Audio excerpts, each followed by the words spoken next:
Baik teman-teman, ini kita belajar tentang apa sih yang disebut dengan parafrase kan gitu. Sederhananya parafrase itu di sini sebatas yang saya pahami ya, itu kita kalau mengutip sesuatu itu akan tapi kita tidak langsung mengcopy paste dari literasinya. Misalkan ini seperti ini. Ini kan. Nah, kalau paling gampang biar teman-teman lebih mengerti, kita copy paste di Google Translate, habis itu saya coba tes satu persatu untuk membahasakan dengan bahasa sendiri. Seperti itu ya. Dari sini bisa dipahami? Bisa dipahami teman-teman? Paham, Bapak. Nah, ini cuma istilah aja sih sebenarnya. Itu cuma istilah aja. Ini istilahnya saya aja sebenarnya untuk membantu teman-teman dalam menyelesaikan tugas akhir ya, yaitu skripsi gitu kan. Nah, syukur-syukur nanti kalau teman-teman udah bisa bikin jurnalnya, skripsi itu tinggal nanti dikembangkan. Gitu, karena skripsi itu kan penelitian, jurnal kan juga penelitian kan gitu toh, tinggal pengembangannya aja. Nanti pengembangan dibimbing oleh dosen pembimbing kan seperti itu. Nah, ini contoh nih ya, saya pakai ini. Ini kalimat aslinya nih. Kalimat aslinya seperti ini nih. Kalimat aslinya dari literatur ya kan. Nah, ini nih kalimat asli dari literatur. Nah, ini tak contohin ya. Nah, contohin ya. Nah, di sini kan kalau kalimat aslinya tuh ultrasonografi kebidanan adalah prosedur medis yang menggunakan mesin ultrason untuk melakukan pemeriksaan dan mengamati janin dalam kandungan. Kan ngono toh?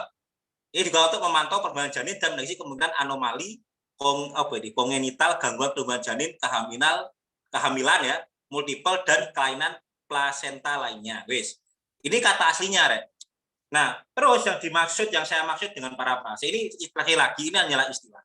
Oke, yang dimaksud dengan parafrase itu adalah membahasakan kembali bahasa dari yang kita citasi. Oke, saya coba di sini ada siapa nih? Coba Mas Hilal coba. Mas Hilal, ini kan udah baca, sampean udah baca belum? Ultrasonografi kebidanan adalah prosedur medis yang menggunakan mesin ultrason. Kan ngerti Mas Hilal ya? Halo? Bentar, Pak. Dibaca. Nah, jangan tidur tok ya. Nah, sambil tiduran nggak apa-apa tapi mengikuti ya. Nah, ini digunakan untuk memantau perkembangan janin. Lagi mau hujan, Pak. Oh my, lagi mau hujan ya. Kelihatan nggak? Share screen saya kelihatan nggak di tempat kamu? Kelihatan nggak, Mas Hilal? Kelihatan? Bisa dibaca? Ini bisa dibaca? Bisa dibaca? Ini apa bacanya? Yang tak blok itu bacanya apa? Kebaca nggak? Atau pakai HP, Mas Hilal? Mas Hilal pakai HP ya? Enggak. Pakai laptop, Pak. Pakai laptop ya. Itu bacanya apa ya, saya blok itu? Ultrasonografi kebidanan. Nah, terus lanjutnya? Ini aja sekarang. Lanjutnya? Adalah prosedur medis yang menggunakan mesin ultrasound untuk melakukan pemeriksaan dan mengamati janin dalam kandungan. Oke. Ini digunakan untuk memantau perkembangan janin. Cepat, Mas. Di sini coba sampean bahasakan, kita cukup sampai sini aja ya, biar gampang. Nih, coba sampean udah paham nggak maknanya? Maknanya apa sih ultrason kebidanan itu apa sih maknanya? Makna yang kamu tangkap apa? Kan tinggal baca toh. Udah baca berarti kan ini bahasa Indonesia, ya. Mas Hilal paham bahasa Indonesia toh? Paham bahasa Indonesia, paham? Bisa bahasa Indonesia, memahami bahasa Indonesia bisa. Ayo yang lain coba dipahami yang lain. Makna apa yang terkandung dari sini? Menurut Mas Hilal setelah baca ini, ultrasonografi kebidanan itu apa? Menurut Mas Hilal, apa itu?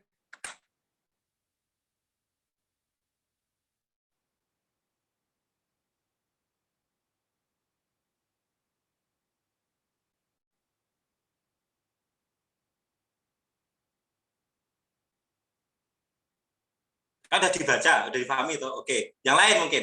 Mas Aristian udah baca kan? Sudah, Bapak. Udah. Menurut Mas Aristian, ultrasonografi kebidanan itu apa? Jangan baca teksnya, menurut kamu aja, dengan baca kamu aja. Salah satu prosedur, Pak.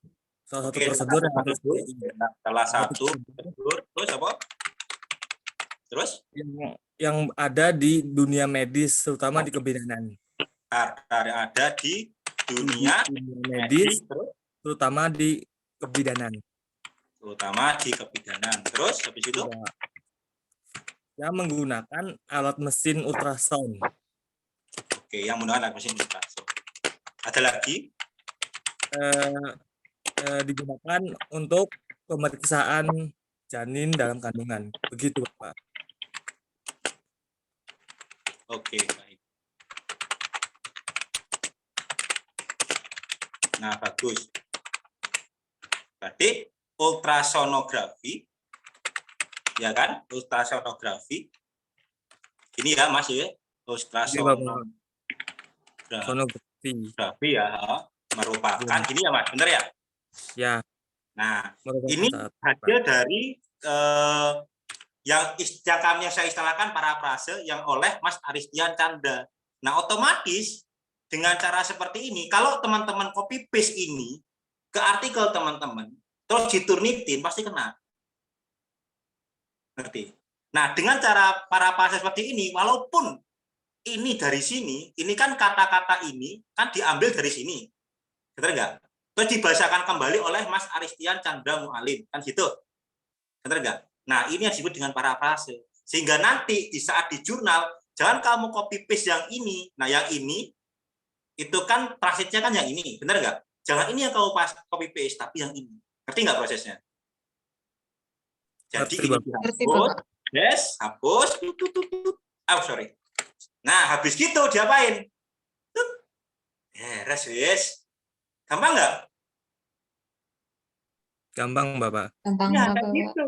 Nah, nanti di tabel kamu cari finding and findingnya. Nah, kan di jurnal. Jurnal kan ada abstrak, Dek. Ya, itu teman-teman cukup baca abstraknya aja dulu. Jadi saya nggak mau membalik teman-teman yang di mana misalkan satu orang kita minta, kan itu kan satu kelompok berapa orang ya? 3 orang, betul ya? 4 ya? 4 atau 5 orang ya? 4 atau 5 Iya, orang. Nah, misalkan satu orang dikasih beban 10 jurnal. Nah, kalau misalkan kalian tak minta untuk baca 10 jurnal sampai paham, pasti kan berat. Bener nggak? Nah, tapi tiap jurnal itu ada abstrak. Nah, di abstrak itu setidaknya ada 3 komponen. Ingat-ingat ya. Yang pertama, itu kalimat pertama itu rata-rata tujuan. Tujuannya itu apa? Nah, tujuan penelitian itu biasanya diambil dari, kalau untuk kuantitatif ya, kalau untuk kuantitatif itu riset gap-nya di situ. Dari riset gap itu menjadi tujuannya apa? Misalnya riset gap-nya itu pro kontranya apa gitu ya, dari literatur atau dari teori. Nah, nanti jadi ada tujuannya apa gitu. Terus yang kedua itu metode. Oke. Yang ketiga baru finding. Yang kalian parafrase itu yang finding. Ngerti nggak? Oke, tak kasih contoh ya. Cara parafrase udah bisa ya? Mbak Royhana udah bisa belum? Udah ngerti belum? Insya Allah bisa, Pak. Ngerti ya? Gampang ya? Kayak gitu caranya. Iso kan? Parafrase kok ngono caranya. Jadi dari literatur kan ngono kau bahasakan kembali. Simpel ya. Oke, ini tak stop sama saya. Ini tak lanjut di sini. Nah, di sini kan ada abstrak. Ya? Setiap jurnal kan ada abstrak pasti kan. Oke. Nah, di sini ada tujuan, purpose. Nah, ini tujuan. Ada metode. Oke, ini metode. Nah, ini yang perlu teman-teman nanti di jurnal, itu kan ada tabel tabulasi di MMP, bener nggak? Sampai download itu. Ya, satu orang 10 jurnal ya. Karena targetnya satu kelompok, satu jurnal yang akan teman-teman bikin. Jadi satu orang targetnya membuat di tabulasi itu 10 jurnal. Dari sini cukup dipahami. Atau di MMP tak rubah ya. Nah, kan tadi kan inti kan karena awalnya saya mikirnya satu kelas satu jurnal, terus amanahnya satu kelompok satu jurnal, maka di sini tak ganti. Ini kan setiap kelompok mencari sebesar 10 toh. Nah, masing-masing 10 ini setiap anggota kelompok gitu ya. Ganti gitu ya. Nah, biar teman-teman nggak bingung.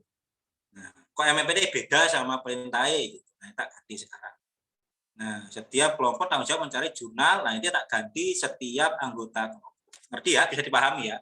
Jadi nanti anggota kelompok, setiap anggota kelompok itu, tak stop share dulu. Setiap anggota kelompok itu mencari 10 jurnal, gitu ya. Bisa dipahami teman-teman dari sini?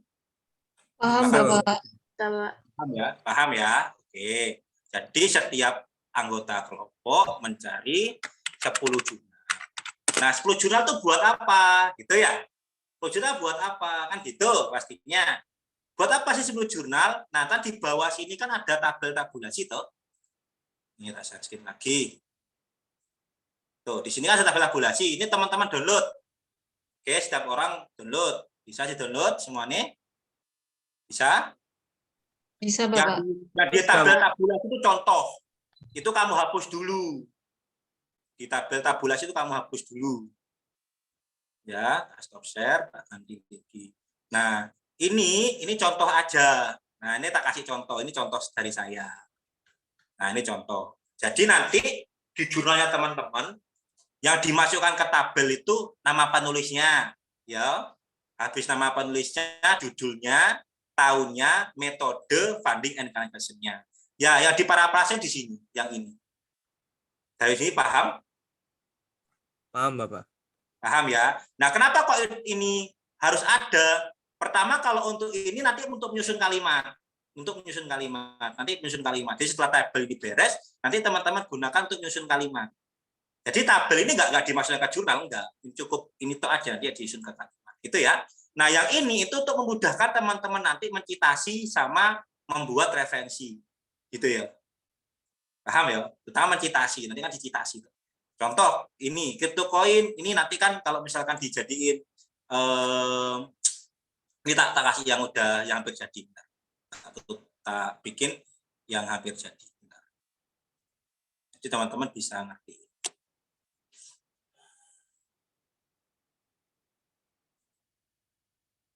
Nah, ini contoh yang hampir jadi.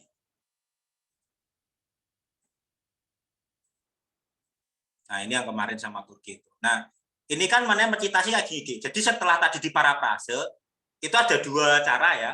Yang pertama, mau teman-teman taruh belakang, ini ditaruh belakang. Nah, ditaruh belakang kayak gini. Ini kan dari hasil parafrase ya. Nah, ini taruh belakang di sini. Nah, ini yang nama sama tahunnya. Kan itu tinggal ngambil dari tablet, ngerti nggak? Paham ya? Paham.